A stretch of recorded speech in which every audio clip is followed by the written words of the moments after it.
우리 조선 말기에 고종 황제, 여러분 그러면 잘 아실 것입니다. 명성황후라고 하는 고종의 아내죠. 여러분 고종은 조선의 26대 왕으로 즉위를 합니다. 그런데 그의 나이가 12살이었어요. 그렇기 때문에 수렴청정을 할 수밖에 없었고, 대왕 대비인 조대비가 수렴청정을 하다가 고종의 아버지 흥선대원군에게 모든 권력을 이양을 하게 됩니다. 그것이 고종이 12살에 왕이 된 이후에 흥선대원군이라는 고종의 아버지가 10년 동안 고종이 22살 될 때까지 집권을 하는 일이 벌어지게 됩니다. 흥선대원군에 대한 공과 과라고 하는 것은 역사학자들마다 다르게 볼 수 있습니다만은 모든 그 어려운 것들을 타파하고 혁신적으로 개혁했던 것들은 공이라고 한다면, 그가 쇄국 정책을 편 일은 학자들마다 다르게 평가를 하고 있습니다. 물론 흥선대원군이 쇄국 정책을 펼 수밖에 없었던 개인적인 이유가 있었어요. 독일이 배를 몰고 와서 흥선대원군의 아버지 남원군의 묘소를 파헤치고 보물을 훔쳐갔던 거예요. 그런가 하면 프랑스와 미국이 병인양요와 신미양요를 통해서 한국을 침공을 했던 거예요. 그러므로 말미암아 흥선대원군은 그들을 전부 다 물리치고 배를 침몰시켜 버립니다. 이 쇄국 정책에 대하여 학자들은 다르게 평가를 합니다. 어떤 사람은 잘한 일이다, 조선을 위해서 꼭 필요한 일이었다 라고 이야기하는 사람이 있는가 하면, 또 비판하는 사람들은 그런 이야기를 합니다. 아니다, 그때 문호를 열고 개방을 했더라면 한국이 훨씬 더 빠르게 발전할 수 있었을 것이다. 여러분, 당시의 세계 열강은 이미 산업혁명 이후에 이제 정복전쟁을 시작합니다. 그런 와중에 이제 조선이라고 하는 나라는 문을 꽁꽁 닫아 걸었던 거예요. 이러한 평가는 역사학자들의 사관에 따라서 다를 거예요. 그것은 잘한 일이다, 우리 조선을 위해서는 참 잘한 일이다. 또 어떤 사람은 아니다, 그때 문을 열고 개방을 했더라면 좋을 뻔했다. 그것은 역사학자들의 내리는 판단에 따라 달라질 거예요. 왜 이야기를 여러분에게 말씀을 드리냐면, 오늘 본문을 이해하는데 도움이 되기 때문에 그렇습니다. 여러분, 우리 오늘 본문을 보면 여러분 40장 12절을 우리 한번 먼저 봅니다. 40장 12절 다 같이 시작. 그 모든 유다 사람이 쫓겨났던 각처에서 돌아와 유다 땅 미스바에 사는 그다랴에게 이르러 포도주와 여름 과일을 심히 많이 모으니라. 여러분, 지난주에 38장으로 말씀을 드렸죠. 이미 여러분 나라는 망한 거예요. 멸망했어요. 많은 사람들이 다 포로로 끌려갔습니다. 전쟁으로 인해서 수많은 사람들이 죽었습니다. 그저 남은 사람들은 오늘 성경이 이야기하는 것처럼 아주 적은 무리들, 그저 농사나 짓는 사람들, 토지는 관리를 해야 되니까, 농사는 져야 되니까 힘없는 농민들, 그저 소수의 무리만 남겨놓고 전부 다 끌려간 거예요. 그런데 여러분, 바벨론이 포로로 끌어가면서 그다랴라고 하는 유다 사람을 총독으로 맡겨놓습니다. 이 그다랴가 지금 미스바에서 패망한 나라를 다스리고 있는 거예요. 바벨론의 대리 총독이죠. 그런데 여기를 본문에 보면 쫓겨났던, 도망갔던 유다의 각처에 있던 사람들이 이제 그다랴에게로 미스바로 돌아왔다, 그렇게 성경은 이야기합니다. 그리고 오늘 본문에 여러분 40장 12절에 보면 그다랴에게 이르러 포도주와 여름 과일을 심히 많이 모으니라. 과일들을 많이 모았다는 거예요. 사람들이 돌아와서 그래도 어느 정도 안정되었다 하는 것을 우리가 단적으로 볼 수 있는 것입니다. 그런데 문제가 일어납니다. 그거는 뭐냐면, 이스마엘이라고 하는 암몬으로 도망쳤던 자가 그다랴라고 하는 이 총독을 암살 계획을 가지고 있다라고 하는 이야기를 요하난이라고 하는 사람이 그다랴에게 전해줍니다. 지금 암몬에서 오는 이스마엘이라고 하는 사람이 당신을 죽이려는 암살 계획을 가지고 있습니다. 그런데 그다랴는 믿지 않는 거예요. 그 한마디에 그냥 아니다, 그럴 리가 없다. 그는 네가 다 잘못 알고 있는 거다. 요하난이 이야기합니다. 말만 하면, 명령만 내리면 그를 죽일 겁니다. 그러니까 당신의 위험을 제거해야 됩니다 라고 하는데도 그다랴는 묵인했던 거예요. 아니야, 그럴 리가 없어. 그리고 당신이 계획하는 거 하지 마 라고 이야기했던 거예요. 그런데 그 이스마엘이라고 하는 사람이 10명의 자객들을 이끌고 이제 그다랴가 있는 미스바로 모여들게 되는 것을 우리가 볼 수 있습니다. 그런데 문제가 생겨요. 그 이스마엘이라고 하는 자가 그다랴와 함께 만찬을 베풉니다. 여러분, 이스라엘 민족들은 같이 식사를 하는 것은 한 가족이 됐다라고 하는 의미를 가지고 있는 거예요. 가장 친한 거예요. 마음을 터놓고 이야기할 수 있는 거예요. 모든 것을 오픈할 수 있는 사람이라고 믿었던 거예요. 그래서 그와 함께 식사를 했던 것입니다. 그런데 그 식사하는 자리에서 이스마엘은 숨겨놓은 칼을 꺼내서 그다랴를 제거하고 마는 거예요. 그다랴만 죽인 것뿐만 아니라 그 미스바에 남아있는 그 몰려들었던 도망갔던 사람들, 그다랴에게로 왔던 유다인들 다 죽였어요. 그리고 바벨론의 군사들, 사람들이 많지 않으니까 병력이래야 많지 않았을 거예요. 그래서 형식적으로 지키는 군사들마저도 다 죽여버렸던 거예요. 그런가 하면 이 이스마엘이라고 하는 자가 타지에 나가 있는 순례객들 80명이 그래도 예루살렘 성전, 그래도 예루살렘 터, 그곳에 몰려들기 시작하는 거예요. 그것을 알고 이스마엘이 유인을 합니다. 지금 총독으로 임명받은 그다랴가 미스바에 있습니다. 그들을 미스바로 이끌고 와서 거기서 80명을 다 죽여버린 거예요. 그리고 지금 그들을 이끌고 남은 사람들을 이끌고 암몬으로 가기를 원하는 거예요. 그 계획을 요하난이 알았던 거예요. 그래서 요하난이 자기의 병력들을 이끌고 가서 그 포로들을 구원하게 됩니다. 그 포로들을 이끌고 와서 지금 예레미야에게 요청하고 있는 것이 42장 1절에서 3절입니다. 우리 한번 보겠습니다. 42장 1절에서 3절. 이에 모든 군대의 지휘관과 가레야의 아들 요하난과 호사의 아들 여사냐와 백성의 낮은 자로부터 높은 자까지 다 나와 선지자 예레미야에게 이르되 당신은 우리의 탄원을 듣고 이 남아있는 모든 자를 위하여 당신의 하나님 여호와께 기도해 주소서. 당신이 보는 바와 같이 우리는 많은 사람 중에서 남은 적은 무리니 당신의 하나님 여호와께서 우리가 마땅히 갈 길과 할 일을 보여주시기를 원하나이다. 그들이 지금 이제 예레미야에게 기도를 요청하는 거예요. 당신이 하나님께 기도해서 우리가 가야 할 길, 우리가 해야 할 일을 가르쳐 주시기를 원합니다. 그렇게 요청하는 거예요. 그래서 예레미야는 그것을 수락합니다. 그래, 내가 너희들을 위해서 하나님 앞에 기도하겠다. 수락하는 거예요. 그런데 이 백성들의 반응을 보십시오. 백성들이 어떻게 했는지 보십시오. 42장 5절 6절입니다. 우리 한번 같이 읽어볼까요? 42장 5절 6절. 다 같이 시작.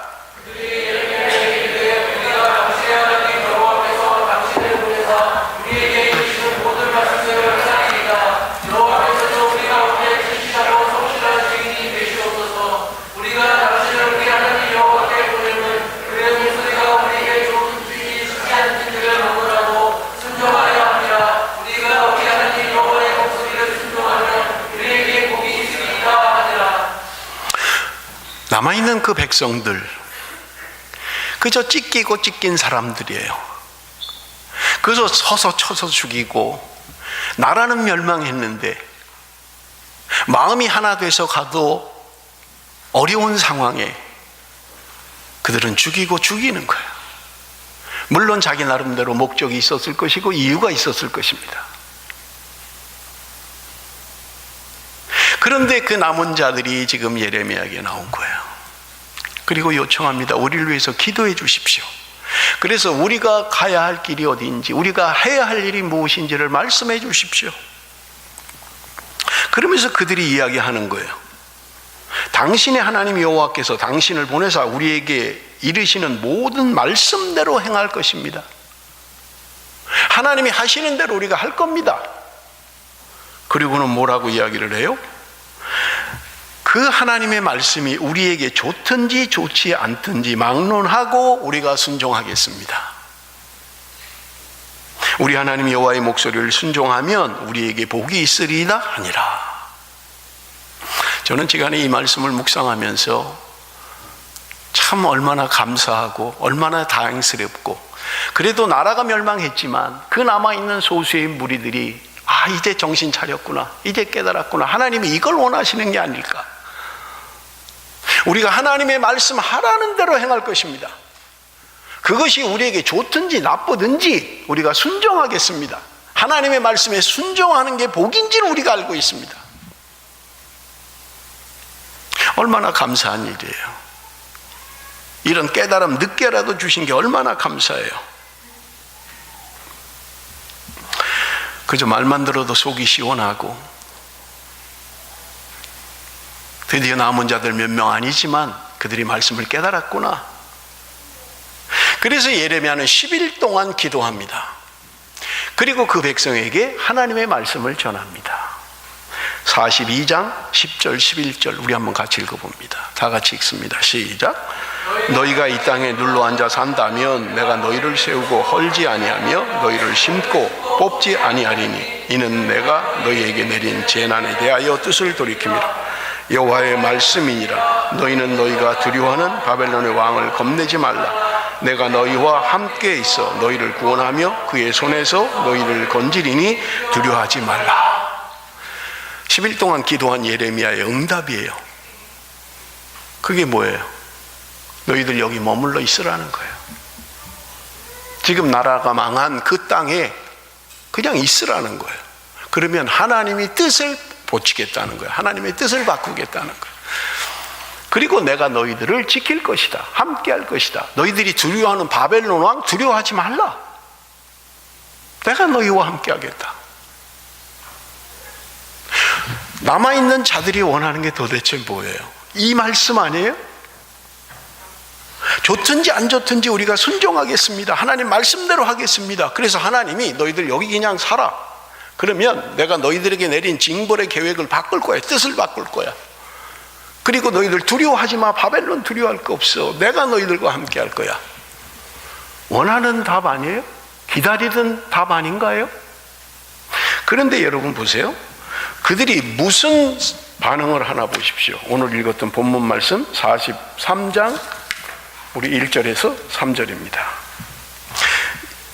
우리 한번 같이 읽어볼까요? 다 같이 읽습니다. 시작. 예레미야가 모든 백성에게 그들의 하나님 여호와의 말씀 곧 그들의 하나님 여호와께서 자기를 보내사 그들에게 이르신 이 모든 말씀을 말하기를 마치니 호사야의 아들 아사랴와 가레야의 아들 요하난과 모든 오만한 자가 예레미야에게 말하기를 내가 거짓을 말하는도다. 우리 하나님 여호와께서 너희는 애굽에서 살려고 그리로 가지 말라고 너를 보내어 말하게 하지 아니하셨느니라. 이는 네리야의 아들 바룩이 너를 부추겨서 우리를 대적하여 갈대아 사람의 손에 넘겨 죽이며 바벨론으로 잡아가게 하려 함이라. 여러분 좀 이상하지 않나요? 남아있는 자들이 우리가 하나님 말씀에 순종하겠습니다. 그게 우리에게 좋은 말이든 나쁜 말이든 순종하겠습니다. 그게 살 길이고 그게 복인 줄 알고 있습니다. 그래서 예레미야가 너네 여기 머물러 있으래. 하나님이 그러면 하나님이 뜻을 바꿀 거고 너희들이 두려워하는 바벨론 하나님이 지켜줄 거야. 걱정하지 마. 그러면 아멘 할렐루야 드디어 하나님이 우리 기도를 들어주셨습니다 해야 되잖아요. 그런데 이 백성들의 반응이 뭐예요? 예레미야에게 오히려 거짓말하고 있다는 거예요. 너가 지금 우리에게 거짓말하고 있는 거야. 바룩이 너를 부추겨서 우리를 바벨론에 죽게 만드는 거야. 끌려가게 하는 거야. 아니 지금 본문의 상황이 좀 이상하지 않아요? 왜 이들이 이렇게 반응하는 거예요? 하나님이 여기 그냥 살면 지켜주신다는데 그게 하나님 뜻이라는데 왜 그들은 지금 이렇게 반응하는 거예요? 너가 거짓말하는 거야. 이제는 선지자의 말도 하나님 말씀도 다 거짓말이라는 거예요. 하나님이 그렇게 말씀하시지 않으셨을 거라는 거예요. 네가 거짓말하고 있다는 거예요. 바룩이 부추겨가지고 지금 네가 이렇게 우리한테 하는 거야. 어떻게 해서 이렇게 반응을 하는지요? 그들이 그렇게 예레미야에게 하나님의 뜻을 알려주십시오. 당신이 하나님 앞에 기도해서 우리에게 말씀해 주십시오. 무엇이든지 우리가 순종하겠습니다. 그것이 좋은 것이든 나쁜 것이든 우리가 순종하려고 합니다. 그래서 예레미야가 말씀해 줬잖아요. 하나님의 뜻을 알려줬잖아요. 그런데 그들은 지금 예레미야를 향하여 네가 거짓말하고 있다. 우리를 다 죽이려고 하고 있다. 지금 그렇게 반응하고 있는 거예요. 그래서 여러분 43장 4절에서 7절을 보십시오. 이에 가레야의 아들 요하난과 모든 군 지휘관과 모든 백성이 유다 땅에 살라 하시는 여호와의 목소리를 순종하지 아니하고 가레야의 아들 요하난과 모든 군 지휘관이 유다의 남은 자 곧 쫓겨났던 여러 나라 가운데에서 유다 땅에 살려하여 돌아온 자 곧 남자와 여자와 유아와 왕의 딸들과 사령관 느부사라단이 사반의 손자 아이감의 아들 그다랴에게 맡겨둔 모든 사람과 선지자 예레미야와 네리야의 아들 바룩을 거느리고 애굽 땅에 들어가 다바네스에 이르렀으니 그들이 여호와의 목소리를 순종하지 아니함이로라. 하나님은 뭐라고 말씀하셨어요? 그냥 머물러 있으라 그랬던 거예요. 여기 머물러 있는 게 하나님 원하는 거야. 근데 가겠다는 거예요. 지금 예레미야도 끌고 전부 다 끌고 지금 가는 거예요. 지금 애굽에 이르렀더라. 왜 그들은 그랬을까? 왜 이렇게 반응을 했을까? 하나님 뜻이라면 순종하겠습니다 해놓고 그게 좋든지 나쁘든지 우리가 따르겠습니다 해놓고 왜 그랬을까? 그들은 이미 자기네들이 원하는 게 있었던 거예요. 이미 그들의 생각에는 애굽으로 가는 게 살 길이다라고 이미 결정을 해놓은 거예요. 그리고 하나님의 뜻을 확인하고 싶었던 거예요. 그런데 자기 계획, 자기 뜻과 정반대의 말씀을 하시는 거예요. 그러니 방법이 없잖아요. 네가 거짓말하고 있다 지금. 하나님이 그렇게 말씀 안 하셨을 텐데 네가 바룩의 꼬임을 받아서 부추김을 받아서 네가 지금 그렇게 말하고 있는 거다. 그리고 행동으로 옮기는 거예요. 끌고 돌아가는 거예요. 애굽으로 가는 거예요. 여러분 정세를 판단하는 건 맞을지 몰라요. 세계 정세를 판단하는 건 옳을 수 있어요. 왜냐하면 이스마엘이 와서 유다 민족 죽였잖아요. 더군다나 그들이 총독으로 임명한 그다랴도 죽였잖아요. 바벨론의 군사들 몇 명인지 몰라도 그들도 죽여버렸잖아요. 그러니 바벨론이 가만히 있지 않을 거다. 그들이 오면 살아있는 우리들 그냥 두지 않을 거야. 다 죽이고 포로로 끌려갈 거야. 그들의 생각은, 정세 판단은, 현실에 대한 반응은 맞는지 몰라요. 충분히 그럴 수 있어요. 여러분 제가 설교 초두에 말씀을 드렸잖아요.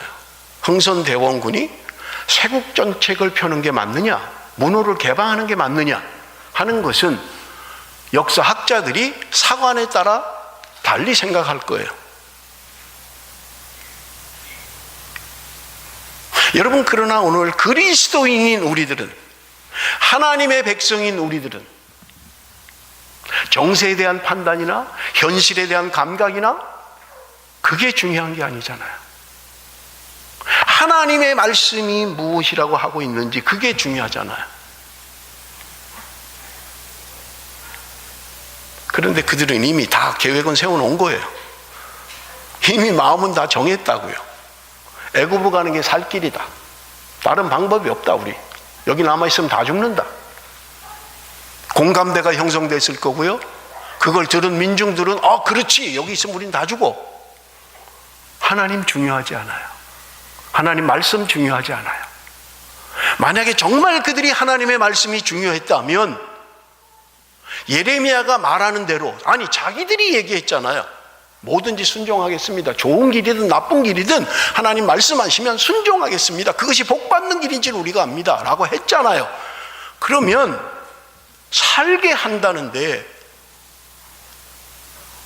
왜 그들은 화를 내고 지금 떠나려고 하는 거예요? 이미 내 계획 속에 다 있었던 거예요. 내 판단이 더 중요했던 거예요. 내가 가지고 있는 생각이 더 중요했던 거예요. 하나님의 말씀은 뒷전이었던 거예요. 그래, 뭐 그렇게 해서 뭐 맞으면 좋고 아니더라도 우리는 우리 뜻대로 하는 거야. 그거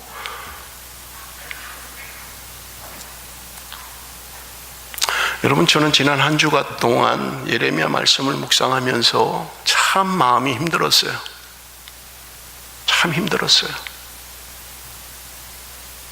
어떻게 인간의 마음이 이럴까? 나라는 멸망했는데 그 몇 명 남지 않은 사람들이 또 서로 죽이고 죽이는, 우리나라는 망했지만 지금이라도 우리 하나님 말씀으로 돌아갑시다. 우리 정신 차리고 하나님 말씀대로 살아봅시다. 좀 이러면 좋겠는데 그들은 서로 죽이고 죽는 것밖에 없는 거예요. 물론 나름대로 이유가 있겠죠. 이유 없는 건 없으니까요. 처녀가 임신을 해도 다 이유가 있대잖아요. 이유가 있겠죠. 그런데 하나님의 말씀은요, 나의 판단, 현실적인 거, 국제 정세, 그건 그들이 맞는지 몰라요. 그러나 정작 중요한 것은 하나님의 말씀이잖아요. 하나님의 뜻이잖아요. 그들은 이미 하나님의 뜻과 관계없이 자신의 계획, 자신의 꿈, 자신의 비전대로 다 행하는 거예요.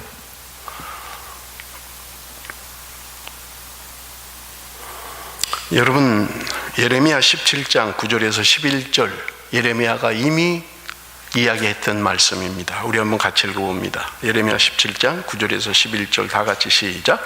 만물보다 거짓되고 심히 부패한 것은 마음이라. 누가 능히 이를 알리오마는 나 여호와는 심장을 살피며 폐부를 각각 그의 행위와 그의 행실대로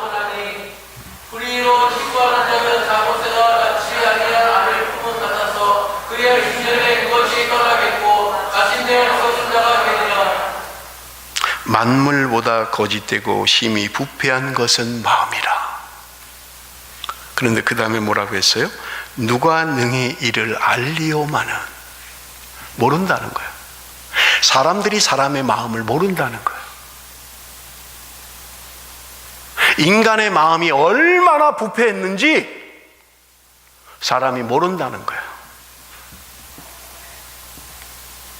그래서 비유하고 있는 거예요. 하나님은 심장을 살피며 폐부를 시험하고 각각 그의 행위와 그의 행실대로 보응하신다. 불의로 치부하는 자는 자고새가 낳지 아니한 알을 품음 같아서 그의 중년에 그것이 떠나겠고 마침내 어리석은 자가 되리라. 불의한 자는 자고새와 같다는 거예요. 자고새. 자고새는 어떤 거냐? 여기 보니까 낳지 아니한 알을 품음 같아서. 자기가 안 낳았어요. 알을 남이 낳은 거예요. 남의 새가 낳은 거예요. 그걸 지새인 줄 알고 그걸 품고 비가 오나 눈이 오나 바람이 부나 번개가 치나 추위와 더위를 막론하고 그걸 움켜쥐고 그저 보호하고 쓰다듬고 그저 먹을 거 안 먹고 힘든 거 다 포기하고 그냥 그렇게, 그래서 부화를 시켜놨더니 태어난 이 녀석이 보니까 엄마랑 깃털도 다르네? 나 안 닮은 것 같은데? 뭐야? 이 엄마가 우리 엄마 맞아? 아닌 것 같아. 가야 되겠다. 떠나버렸다는 거예요.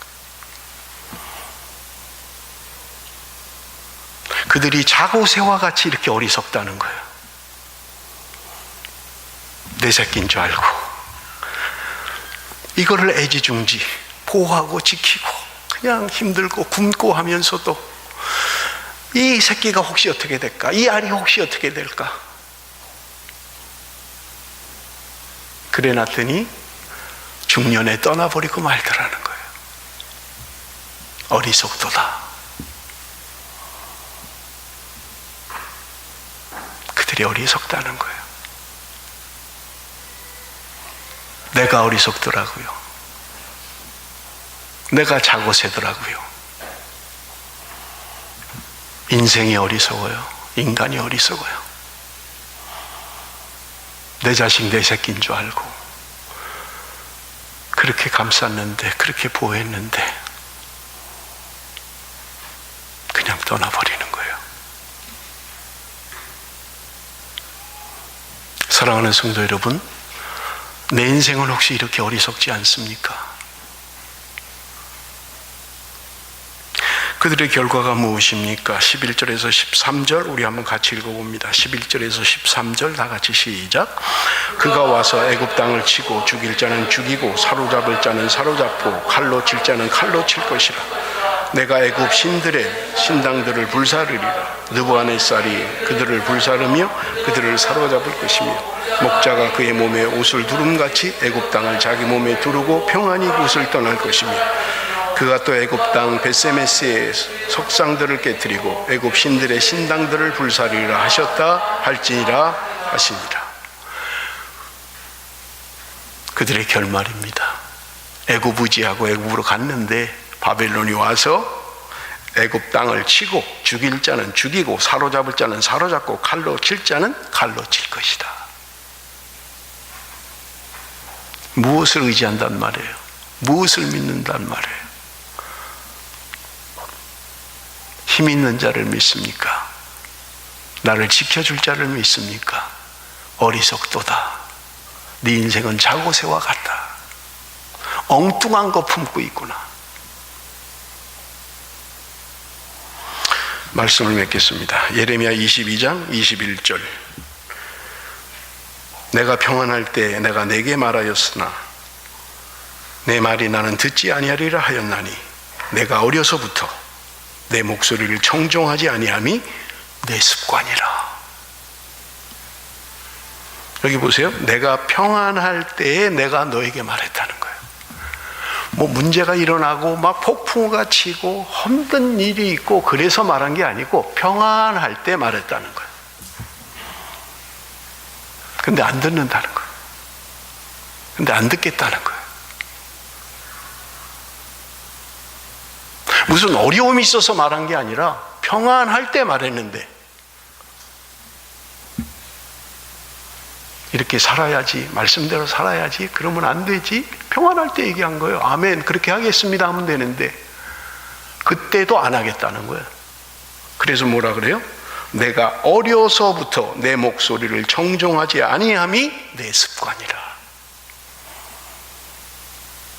습관이 돼버린 거예요. 말씀 안 듣는 게 습관이 돼버린 거예요. 불순종하는 게 습관이 돼버린 거예요. 사랑하는 성도 여러분, 우리의 인생길, 우리의 신앙의 길, 어리석은 자고새와 같이 엉뚱한 거 품고 있으면서 그렇게 붙들고 있는 것은 아닐까요? 그냥 떠나버릴 건데 내가 오늘 하나님의 말씀에 불순종하는 것이 습관이 되어 있지는 않나요? 아무리 말씀을 들어도 아유 그건 말씀이고 어떻게 그렇게 살아? 응? 어떻게 말씀대로 산단 말이야? 아 목사는 그렇게 살아?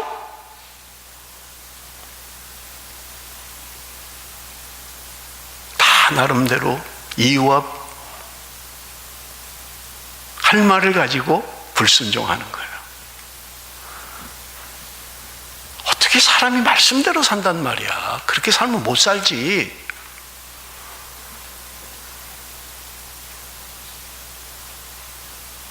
그렇게 불순종하며 살아가는 우리의 인생은 아닐까요?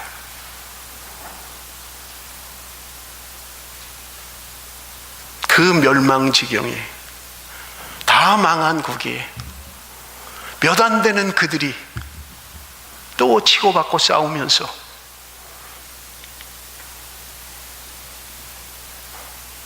겉으로 보기엔 그럴듯해요. 무엇을 말씀하든 우리가 순종하겠습니다. 얼마나 멋있어요. 이런 사람 보기도 어렵잖아요. 나에게 좋은 말이든 안 좋은 말이든 순종하겠습니다. 그게 나에게 복인 줄을 내가 믿습니다. 얼마나 멋있어요.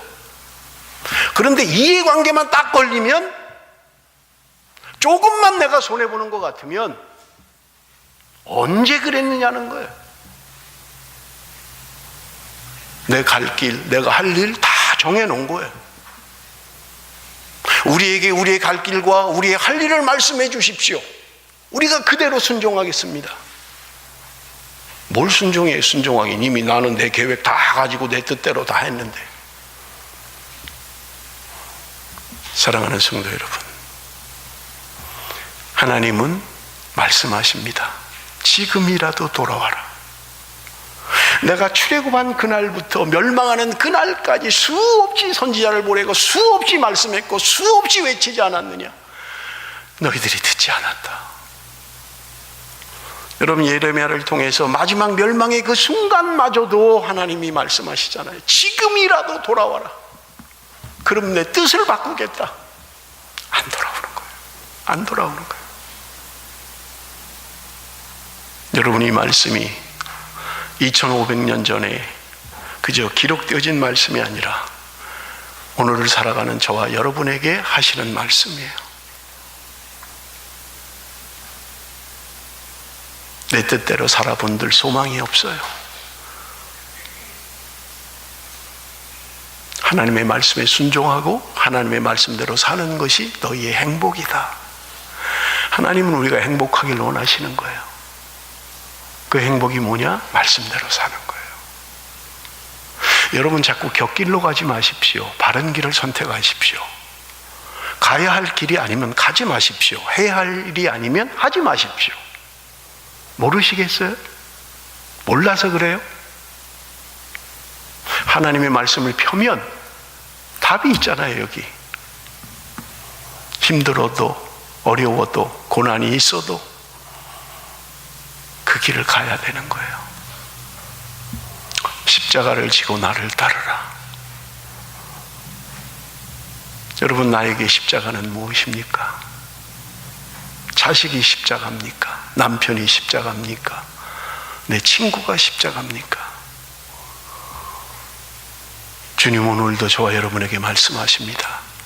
나를 따라오려거든 십자가를 지고 나를 따르라. 피크닉 가듯이 덜렁덜렁 그거 아니라는 거예요. 십자가를 지라는 거예요. 그것이 하나님이 오늘 저와 여러분을 위한 하나님의 길입니다. 어리석은 인생이 되지 맙시다. 가봐야만 하는 거 아니고요, 맛보야만 하는 거 아니에요. 성경은 우리에게 이미 말씀하고 있는 거예요. 해야 할 일과 가야 할 길을 이미 제시하고 있어요. 그 길을 따라가면 그것이 우리의 행복이고 우리의 삶이고 하나님을 기쁘시게 하는 일이라고 말씀하고 있습니다. 사랑하는 성도 여러분, 이제 올 한 해가 한 달 반 남았습니다. 지금이라도 돌이켜야 되고요, 지금이라도 바른 길을 걸어야만 합니다. 그것이 하나님이 저와 여러분을 향한 하나님의 뜻인 줄로 믿습니다. 기도하겠습니다.